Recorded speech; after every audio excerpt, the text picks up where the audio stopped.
Nobody wins when the family feels. This is your nut, man. I'm letting you know it. Shout ain't there to play with, man. Biggest bloods in America with me, my nigga. You did. Atlanta, Georgia, nigga. You kind of answered it already. Was what did he mean to you, and what's your favorite memory of him? Man, like one time, well, favorite memory. I'm gonna go favorite memory first. I don't think I should be telling everybody this, but we were just in the Crucial. He took me to the Cruise Club, Crucial in the A, and that boy had 3 on with him. You smell me? If you know what I mean, you'll know what I mean. And we just kicking it, and we just let me know, like, boy, you finna be out of here, Luke, like, a couple months. OG told me stand out, stack that paper. I listen. OG told me stand out, stack that paper. You think I did it? Hang on, never work, we ain't never work.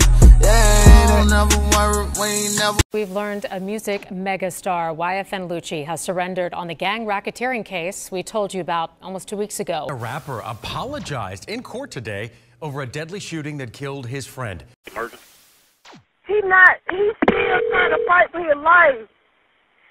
EMS, what's the address of the emergency? Baby, can y'all please get an ambulance here? This man is dying. He's shot in the head. Would you like to make a statement at this time? Yes. All right. First off, I want to say my heart goes out to my friend James Adam. In the last 24 hours, a popular based Georgia rapper and his co-defendants had copped out to a plea in regards to a RICO that involved the body. And after getting more details about his plea, which we'll later talk about, it seems this rapper could possibly get out as early as this summer after just serving 3 years in jail, which seems this rapper have another chance at life and at his career. Today, we're going to go into details about his case, check out his latest court appearance, speak on how this rapper made his way to the top coming out of Summer Hill in Atlanta, Georgia, and also his feud with another big-time rapper who's currently fighting for his life in the state RICO, Young Thug. So before we go over this one, remember, I don't give you no angle, I just give you the story. So with that being said, make sure you like, comment, and subscribe. We're going to jump right to it. The definition of loyalty. Rayshawn Bennett, a.k.a. YFN Lucci. Just 32 years old, YFN Lucci will grow up in the Summer Hill area in Atlanta, Georgia, which is an area located in Zone 3 of Atlanta. Here, young man.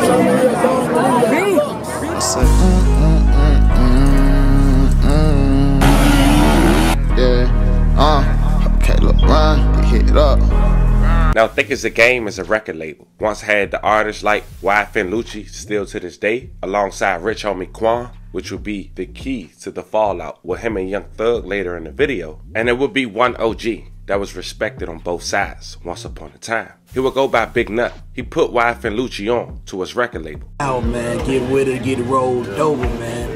This is your nut, man. I'm letting you know it. And this is also Big Nut with Young Thug when he first got with Rich Gang and Birdman. So as you can see, Donovan Thomas, aka Big Nut, had respect on both sides and seemed like the glue. 9 years ago, under Rich Gang, Young Thug and Rich Homie Quan had dropped a track titled Lifestyle, which managed to get over 600 million views and counting.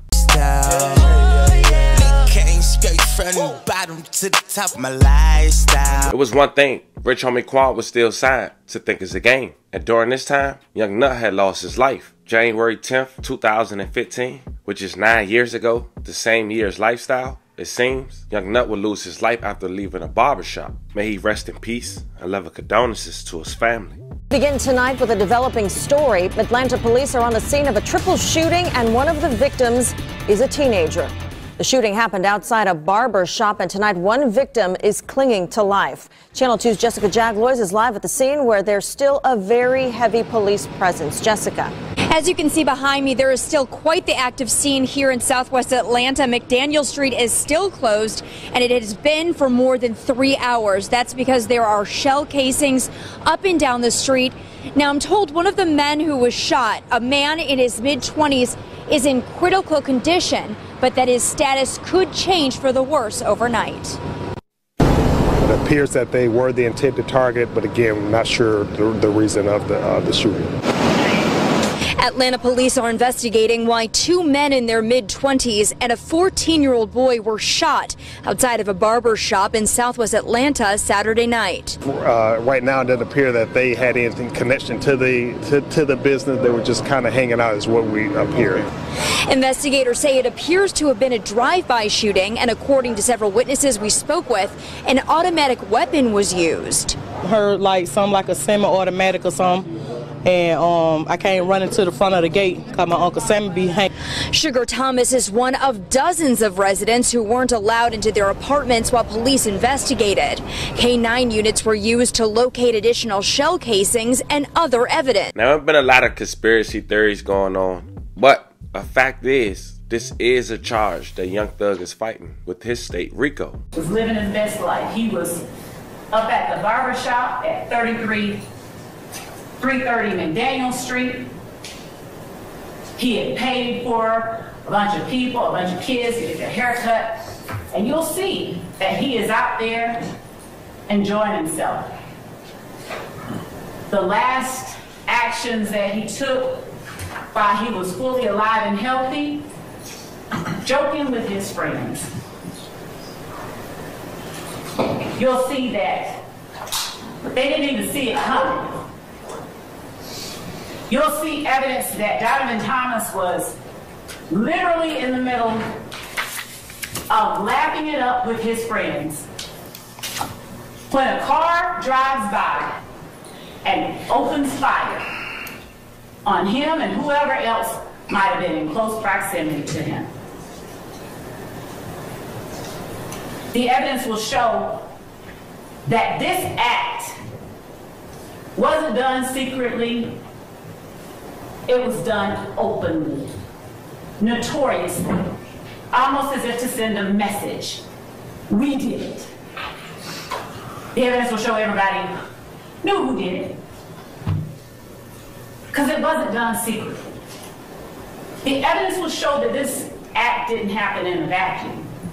There were things that led up to it. An argument at Club Crucial or Club Brucial, as my defendants may like to say, that involved a YSL associate by the name of Kenneth Copeland and a member of a rival gang. Kenneth Copeland gets jumped. He's flashing money because that's what they do. It's ladies' fight night and they're out there flashing money. Kenneth Copeland gets jumped. Diamante Kendrick jumps into action, goes to Kenneth Copeland's defense, punches out a member of the opposition, and then shots are fired. Shell casings. Shell casings are all throughout the evidence that you'll see and hear in this case. Remnants of the violence inflicted on this county by YSL and its actions. Shell casings are fired in between January the 6th and 7th of 2015 and January the 10th. Other incidents take place and they lead to the ultimate gunning down of Donovan Thomas. As the evidence will show, in the ensuing months, there were series of shootings and retaliatory shootings. Most notably, the mother of rapper Rayshawn Bennett gets shot. Her house is shot up twice. She gets shot one time. And the evidence will show that there is not always cooperation, because there is a code that people adhere to when this type of violence is surrounding them. No snitching. So the evidence will show that even as people were getting shot, people were bleeding, even as people were being taken to the hospital to have their wounds attended to, they weren't always forthcoming. They weren't always willing to talk to and to trust law enforcement, not even if it would serve their own purposes. The evidence will show that members of YSL ultimately as a result of those shootings and retaliatory shootings and shootings, ballistics or firearms matches started coming back to various people. And then one YSL member, Quindarius Zachary, he gets caught with a gun. The shell casings from that gun go to match some of these shootings. Quindarius Zachary is caught. He starts telling. The evidence will show that Quindarius Zachary was a straw purchaser for YSL. A straw purchaser is nothing more than somebody who goes and gets guns for somebody who's not supposed to have them. And that's what Quindarius Zachary did. Firearms found in the hands of Kenneth Copeland led to further revelations to the police in London. So you can see where the tension may have stemmed from. But going back to YFN Lucci, during that time when Big Nut had lost his life, it was bittersweet. He was coming up in the rap game, dropping his sequels, Wish Me Well tapes.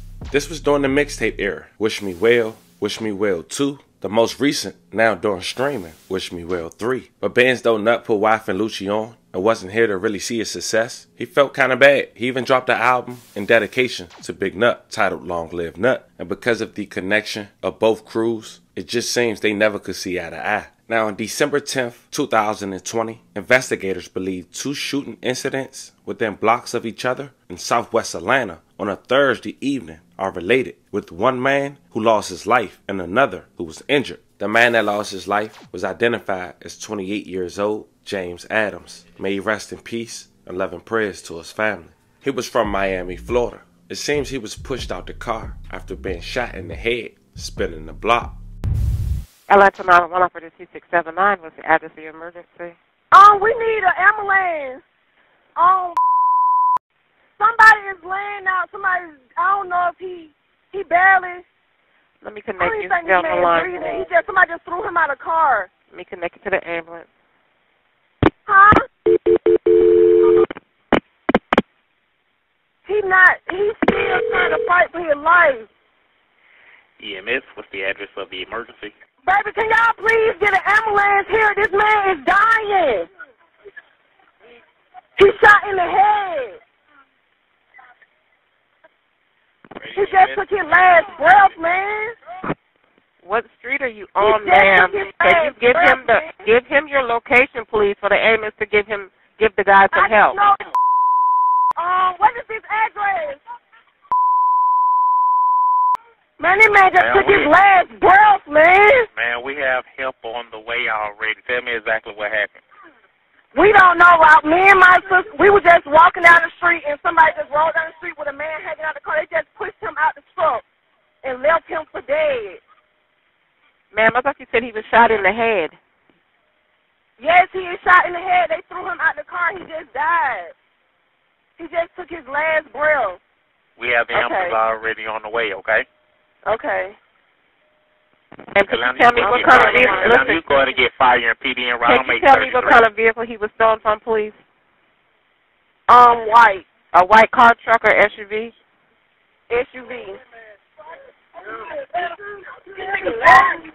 What direction did the SUV go? Yes, his whole body was just hanging out the car. Listen, just stay on the phone. Can you tell me if you saw any of the people that were driving the car, whether they adults or kids? Or... They were driving real fast. And we seen his...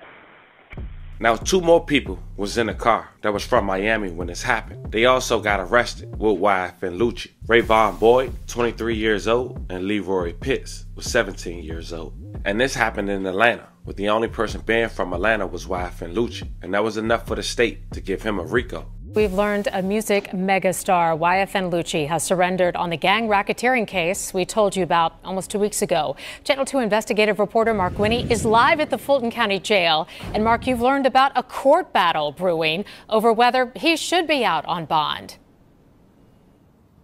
Yeah, we poured over lots of documents and also found fascinating details about the felony murder allegations against the music star. Fulton County Sheriff Pat Labatt says YFN Lucci is housed in the Fulton County Jail in a way that keeps him safe and the staff. We do treat charges more so than the celebrity status, and he is certainly in our maximum security area. Fulton County Sheriff Pat Labatt says if some of his deputies and detention officers want to see music megastar YFN Lucci, real name Rayshawn Bennett, on video, they don't need to call up his performances on YouTube, because Labatt's folks these days keep tabs on him the same way they watch other Fulton County jail inmates, on the surveillance video monitors in the jail, where Lucci has been housed since surrendering May 10th on a gang-related RICO indictment involving allegations of felony murder and more. His lawyer has said he's not guilty of all charges. Documents we obtained reveal even before the racketeering indictment of 12 people, a battle was shaping up over whether Lucci, an alleged blood gang associate, should be out on bond. Is YFN Lucci a member or an associate of any criminal street gang? No, he's not a gang member. What he is an internationally recognized musical artist that is a triple platinum winner. Documents indicate the racketeering case filed April 30th involves, among other things, the felony murder of James Adams, in which Lucci is accused along with 2 others, but that Lucci had already been charged in connection with that homicide in January. That to the best of an APD man's knowledge, YFN Lucci and 3 gang members traveled, Lucci driving, to an area dominated by a rival gang. Allegedly, Adams and a front seat passenger fired multiple shots. Adams was hit by return fire and put out of the vehicle a short distance away. Lucci lawyer Drew Findling maintains the felony murder charge against Lucci involves an allegation that Lucci was driving his Maybach with some friends. We found this YouTube video dated just a day before the alleged felony murder. YFN Lucci gets a 2021 Maybach SUV as a surprise from Billionaire Fly. Oh, okay. When someone shot at the car, someone in the backseat defensively returned fire, and because a passenger in Lucci's car was killed, Lucci was charged with felony murder, which Findling says he's absolutely not guilty of. Documents indicated both sides agreed to a bond on the homicide charge, but on April 12th, before the filing of the racketeering indictment, a prosecutor moved to revoke his bond, alleging he routinely violated conditions. But the Lucci side argued, quote, there appears to be no rational basis for asking for any additional bond, unquote, and asked the court to allow his bond to remain in place. Lucci lawyer Findling says felony murder occurs when someone unintentionally causes a death during the commission of a felony. He maintains Lucci was not committing a felony. As I understand it, before the racketeering indictment, YFN Lucci had a $500,000 bond on a total of 4 charges. Reporting live at the Fulton County Jail, Mark Winnie, Channel 2 Action News. Now that was early 2021. 3 years later, YFN Lucci will make his first public appearance for his trial, but instead, after rejecting his first plea months prior, he would accept his second. He agreed to a sentence of 10 years and 10 years of probation. But here's the breakdown. YFN Lucci been in jail for over 3 years now. You only have to do 1/3 of your time in Georgia. On top of that, in his plea, you will later hear from the judge the first time he saw that happen from the state. They are going to recommend for his first eligible hearing, they will not oppose of him being released, which is in 3.5 months this summer. Now, before we hear from the state and the judge, let's listen to YFN Lucci, lawyer, speaking on him being a witness in the Young Thug case. Atlanta rapper apologized in court today over a deadly shooting that killed his friend. Channel 2's Michael Seiden live outside the Fulton County Courthouse. So, Michael, you're the only TV reporter there when he learned he could get out of prison this summer. Yeah, George, and as part of this negotiated plea, prosecutors agreed that they would not oppose his early release from prison. Now, as far as his release goes, he either has to serve 1/3 of his sentence, which his lawyers say could happen in the next 3 to 4 months, and he could be out performing by summer. First off, I want to say my heart goes out to my friend James Adams and his family.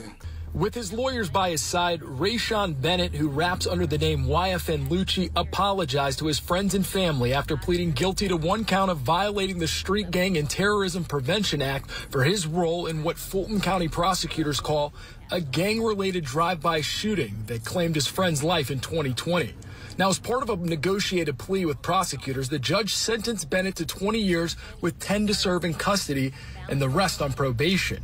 In court Tuesday, prosecutors accused the rapper of being a member of YFN, a criminal street gang associated with the Bloods.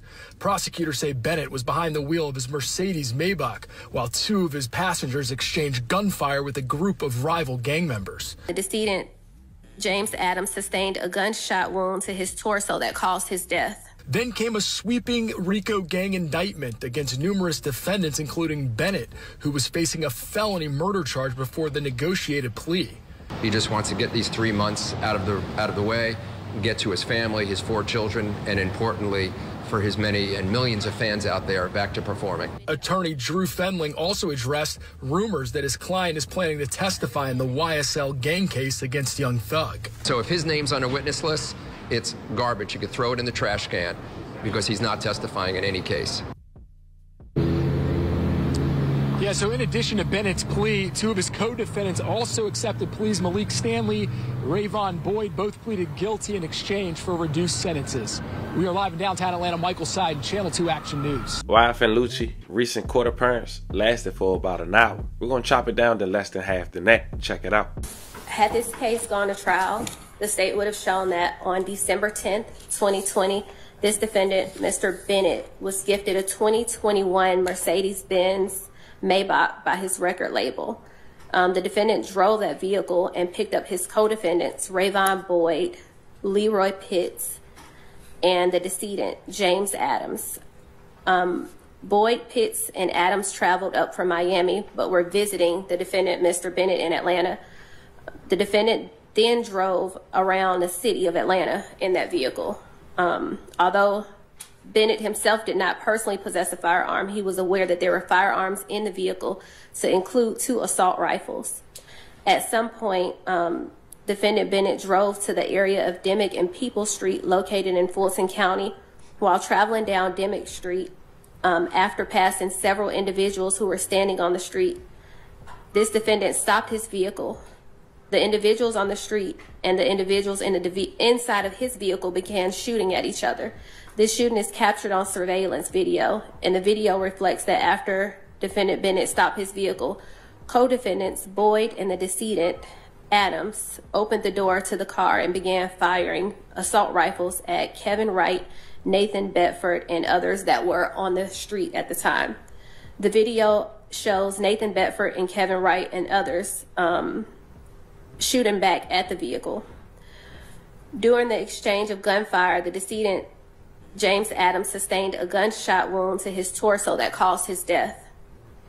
After shots were fired, defendant Bennett drove off in the Maybach, which then turned onto People Street. The individuals in the vehicle attempted to pull decedent Adams' body back into the vehicle, but were unsuccessful.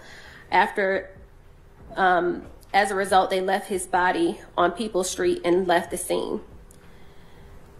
After leaving the scene, he drove the vehicle to his father's house to conceal the vehicle following the shooting.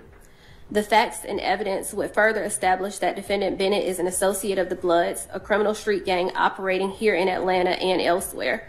Defendant Bennett demonstrated his association in part by appearing in rap videos with members of the Bloods while displaying gang signs and wearing gang colors. The basis of the state's reduction, Judge, is essentially this defendant has no criminal history.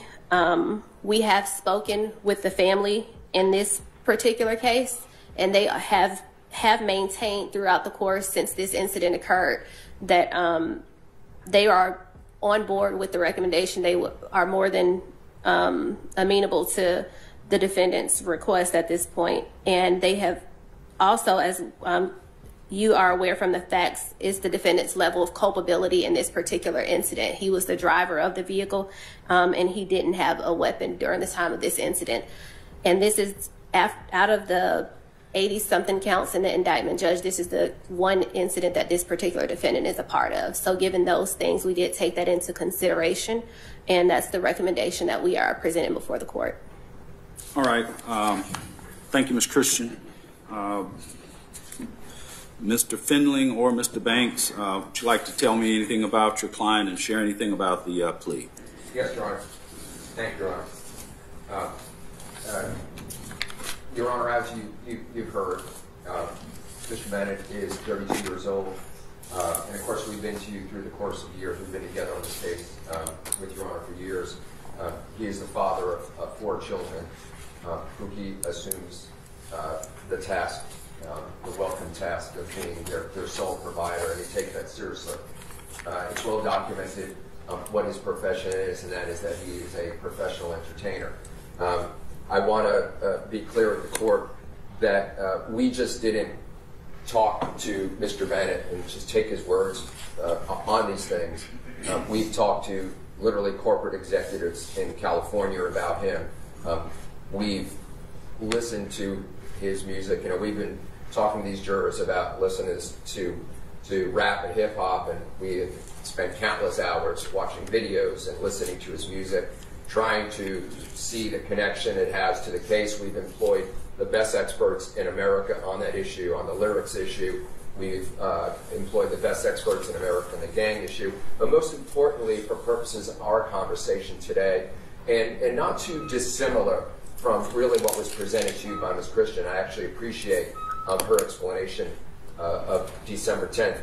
And I would ask the court, December 10th, 2020, to really harken back to some of those hearings. I think that the court will notice that Ms. Christian's explanation of it is very different than the state's explanation 3 years ago before she was on the case, and I credit her with the accuracy of that description.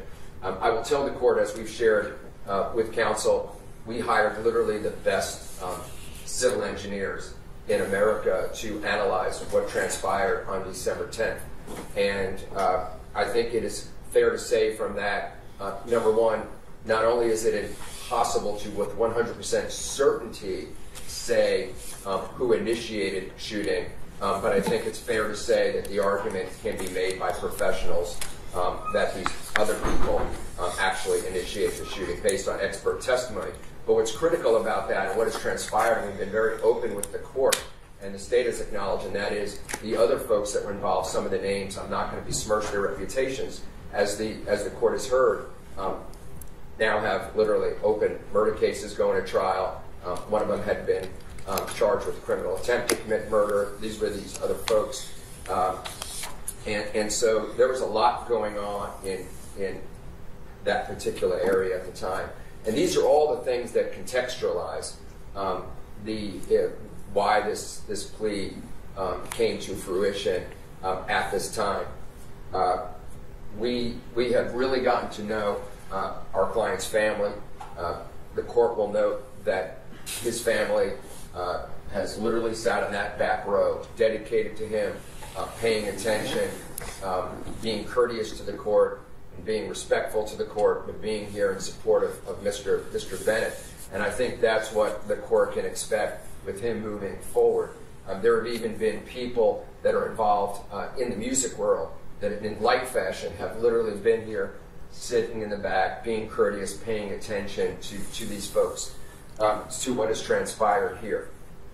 Your Honor, given the fact that he is 32 years old, given the fact that, as Ms. Christian accurately said, he comes here with no criminal record, I know it's in the discretion of the court for me to ask for a first offender, but let me give you the logistics behind it. I know others have asked, but they've had a bunch of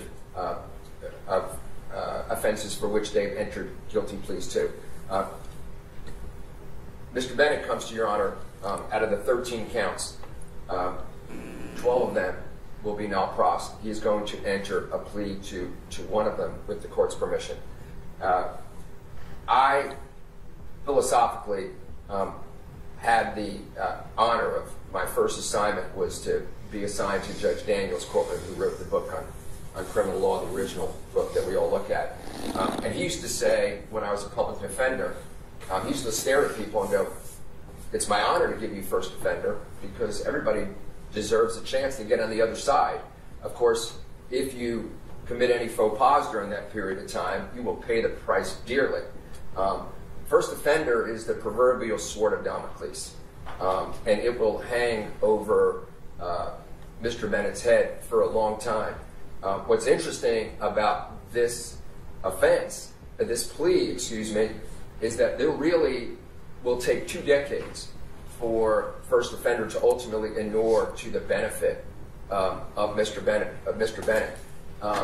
And so I think that it kind of serves kind of a double purpose. One, it incentivizes him, but two, it's just not that sword of Damocles that's there for a 3-year theft by receiving probation, but something that he will have to live with because his probation, as the court is well aware, his probation literally does not kick in for approximately 7 years. And so then he's got to go 7 years and then get the other part of that probation for first offender to kick in. I want the court to know that we, his lawyers, have made sure he understands that first offender can be problematic. We went over the negative and positive consequences of that. As with any other profession, a first offender gives you the chance professionally, and it is important in his line of work. Hopefully one day he'll be freer to travel, to try to get back to where he not only was, but really a whole nother level. And first offender would give him the ability to travel in places, quite frankly, but for getting first offender, he may never get the chance to travel. As the court knows, with a felony conviction, international travel becomes extremely difficult.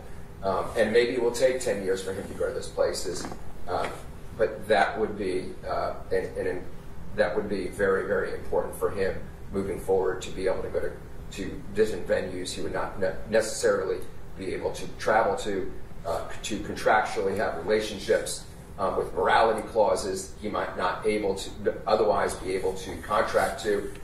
There's just a plethora of reasons it would be important.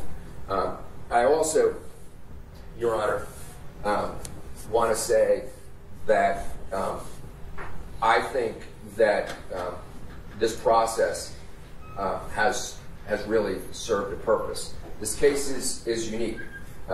It's a RICO case where his charges were 13 in number, but I know ultimately had 11 people in the case, and cases like this are not the normal single defendant, single count case. Unfortunately, with the complexity of a case that can last as long as three months, it takes a while for all parties, and I include our colleagues from the state, to get to the point where a resolution makes sense. And so this is really not a statement on Mr. Bennett that we're taking this, in this third week of jury selection, but really the process. And as I said in my opening remarks, this court has encouraged, I know you have your phrase of knee to knee, but you have encouraged us to remain in conversation while never saying specifically about this issue. It's been about all the other issues in the case, and all parties have taken that seriously. I think, as I said to you yesterday, if the parties look red-eyed, it's because other than the legal work we've been doing, we've been literally talking with one another to all hours, in person, on the phone, trying to bring a resolution. With all that being said, I think that Mr. Bennett truly appreciates where he is right now, and would very much, on his behalf, we'd ask that the court accept the plea as negotiated between the parties, and we're available for any questions from the court.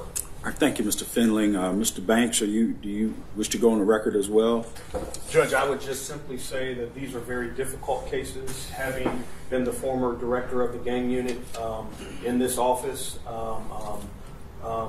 there are always challenges when you try these type of cases with these multi-defendant cases involving gang charges. Mr. Findley has really adequately described what has occurred between the negotiations of the parties. This was going to be a hard-fought battle, and the state knows that, we knew that, and as a result of that, Judge, I do believe that we were able to have those kneecap-to-kneecap meetings and come to this resolution. I do think it's appropriate. This is not a slap on the wrist by no means, because of the hard-fought battle that was going to be fought. Having said that, he's here, he's ready to accept responsibility, and I would submit, Judge, that you should accept the parties' negotiated recommendation. Thank you. Thank you, Mr. Banks. What's the state's position on the first offender request?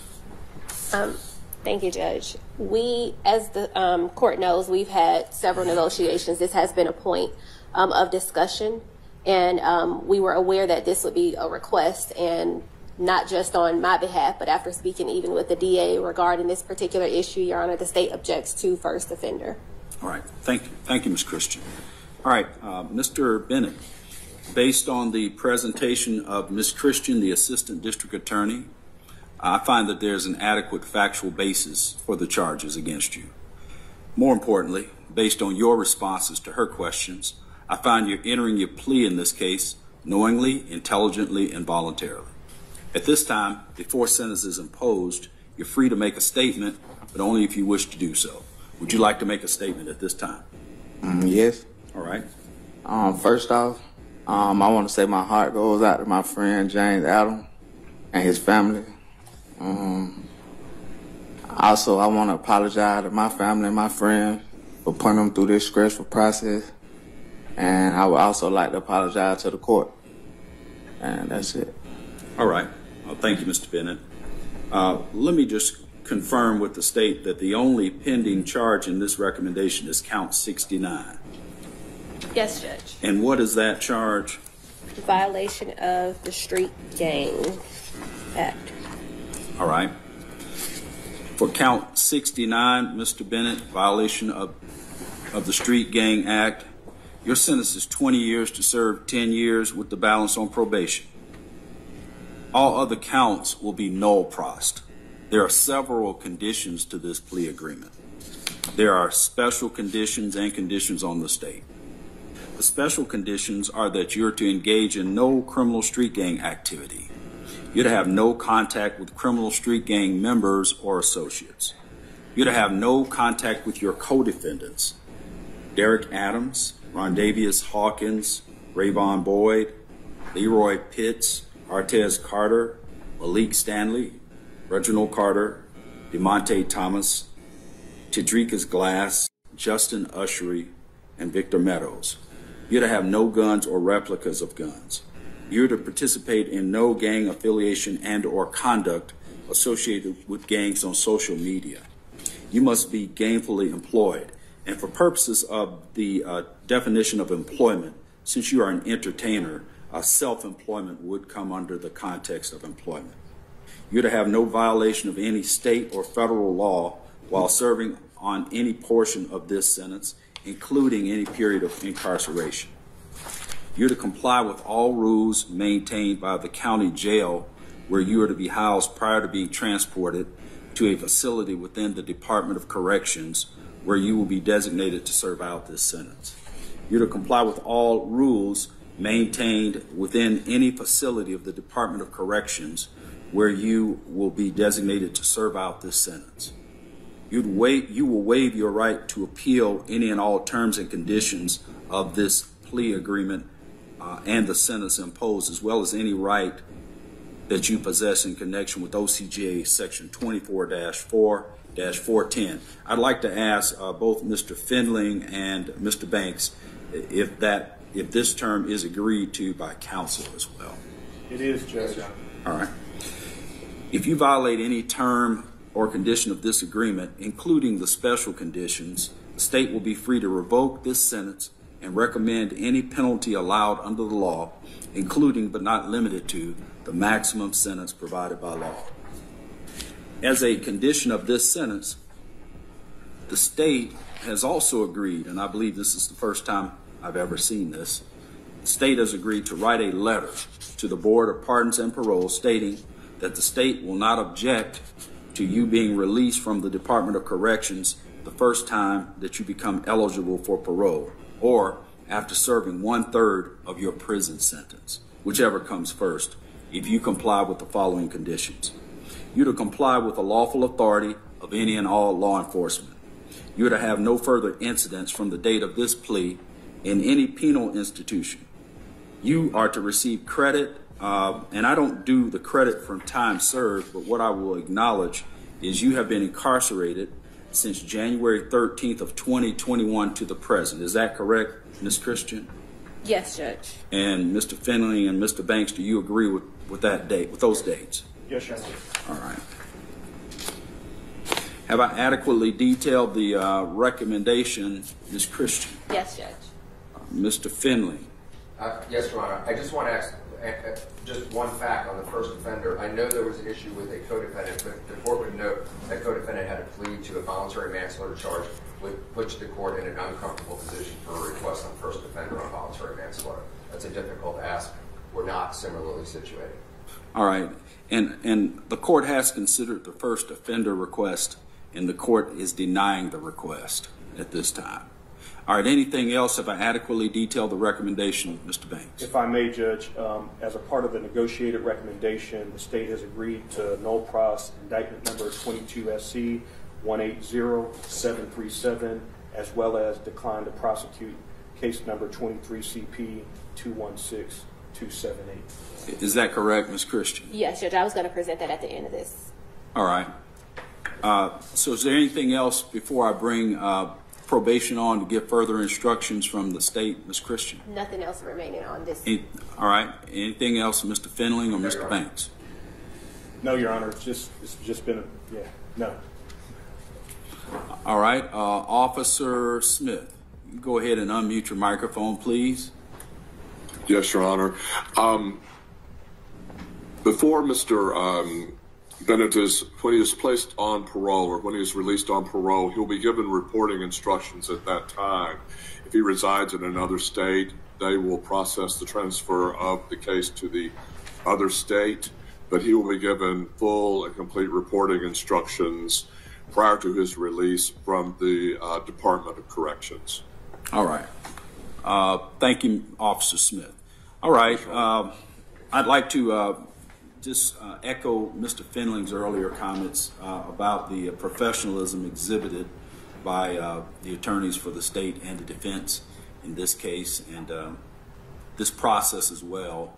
Although it's not been easy, all attorneys have exhibited the highest levels of professionalism. It's greatly appreciated by the court. Fam, this might be the first time ever, man, an Atlanta rapper who beat a M1 and a RICO, if he come home this summer in just 3.5 years. Let me know how you guys feel about this one. Rest in peace to all the victims that we talked about in this story. Love and prayers to all the families. Fam, like and subscribe. I'll catch you guys on the next one.